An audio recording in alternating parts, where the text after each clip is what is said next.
మనం ఇంత ప్రార్థన చేస్తూ ఎన్నిసార్లు మనం ఇప్పుడు మిమ్మల్ని మేము ఎలా పిలుస్తాం చెప్పండి? మాతాజీ అని పిలుస్తారు. మాతాజీ అని పిలుస్తాం, అంతేనా? అవును. ఎప్పుడైతే మనము ప్రతి ఒక్క స్త్రీని అమ్మ అనే ఒక పేరుతో గౌరవిస్తామో అప్పుడు ఎటువంటి ఇలాంటి భావన రాదండి.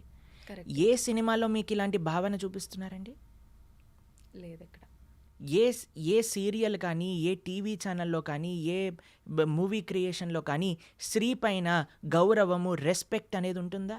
ఎంత ఈజీగా ఈ ఒక స్త్రీ అనేది నీ ఎంజాయ్మెంట్ కోసమే పుట్టింది కాబట్టి నువ్వు ఏదైనా చేసుకోవచ్చు, కొట్టినా పర్వాలేదు, తిట్టినా పర్వాలేదు, ఏదైనా పర్వాలేదు, ఎవ్రీథింగ్ ఈజ్ నార్మల్ అని లక్షల కోట్లు మీరే ఇచ్చి మీ పిల్లల్ని మీరు తీసుకెళ్ళి ఆ సినిమాలను ప్రోత్సహించి ఈరోజు ఇలాంటివి అయినా ఇప్పుడు ఎందుకు అవుతున్నాయి అని మనం ఎలా అడుగుతాం చెప్పండి?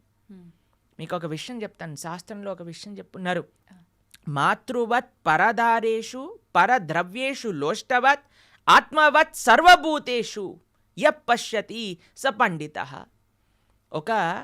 నిజంగా ఒక వ్యక్తి మంచివాడవుతే, నిజంగా ఒక వ్యక్తి నిజంగా చెప్పాలంటే మగవాడు అని అనాలి అని అంటే మాతృవత్ పరదారేషు, తన భార్య తప్ప మిగతా వాళ్ళందరినీ కూడా ఒక మాతృ స్వభావంతో చూడాలి. మాతృవత్ పరదారేషు పరద్రవ్యేషు లోష్టవత్, వేరే వాళ్ళ యొక్క ధనాన్ని చెత్తతో సమానంగా చూడాలి.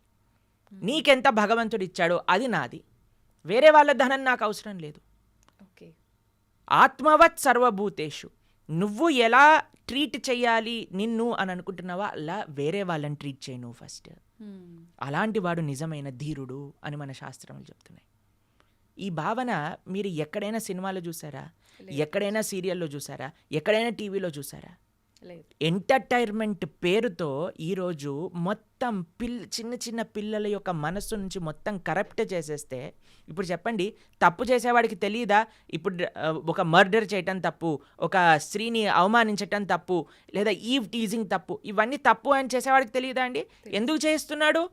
ఎందుకంటే వాడు చూసే విషయాలన్నీ కూడా ఉన్నాయి, అది నార్మల్ అనుకుంటున్నాడు. లేదా చేస్తే ఏముంది, లేదా ఇంకొక విషయం ఏంటంటే తన ఇంద్రియాలను కంట్రోల్ చేసుకోలేక చేస్తున్నాడు. ఇప్పుడు మీకు ఒక విషయం చెప్తాను, తప్పు చేసేవాడికి తెలిసి తప్పు చేస్తున్నాడు అని అంటే తన ఇంద్రియ నిగ్రహం లేకపోయింది. ఎందుకు ఇంద్రియ నిగ్రహం లేకపోయింది? ఎందుకంటే ఆయనకి ఎటువంటి ఆధ్యాత్మిక బ్యాకప్ లేదు. మనం పెంచేది కేవలం సుఖం సుఖం సుఖం. నానా చదువుకో, బాగా చదువుకుంటే ఏమొస్తుంది, సుఖపడతావు. కాబట్టి మనం ఎప్పుడైతే సుఖం సెంట్రిక్గా పెంచుతున్నామో వాడు అనుకుంటాడు ఇది కూడా నాకు సుఖమే కదా. ఒక స్త్రీని అవమానించినందుకు దుర్యోధనుడు తొడలు విడిగి కురుక్షేత్ర యుద్ధంలో పడిపోతే కనీసం చూసేవాడు కూడా లేకపోయాడు. రావణాసుడికి 10 తలలు తెగి కింద పడిపోయాయి. మండోదర వచ్చి నీ కర్మ వల్ల నువ్వు ఇలా తయారయ్యావురా నీచుడా అని తిట్టింది లాస్ట్కి. అలాంటి పరిస్థితి వస్తుంది. ఎవరైతే రామాయణ భాగవతాలు చెప్పి పెంచుతారో నాన్న ఇలాంటి తప్పులు చేస్తే ఇలా అవుతుంది. మీకు ఒక విషయం చెప్తానండి, ఈ విషయం చాలామంది అంగీకరించకపోవచ్చు. జనరల్ విషయంగా మనం మాట్లాడుకుంటే మగవారిది ఎంత బాధ్యత ఉన్నదో ఇలాంటి తప్పులు చేయకుండా. ఇప్పుడు ఇది ఒక ఈకో సిస్టమ్ అండి, మనం లాస్ట్ టైం కూడా మాట్లాడుకున్నాం. ఒక తప్పు జరగకూడదు అని అంటే ఒక వ్యక్తి పైన డిపెండ్ అవ్వకూడదు, మొత్తం ఒక సొసైటీ పైన డిపెండ్ అయి ఉంటుంది. తల్లిదండ్రులు ఎలా పెంచుతున్నారు, మనం చూపించే సినిమాలు, సీరియళ్ళు, వాళ్ళకి ఎక్స్పోజర్ ఏమని ఉన్నది, తర్వాత మన యొక్క ఫ్రెండ్ సర్కిల్ ఎలా ఉన్నది.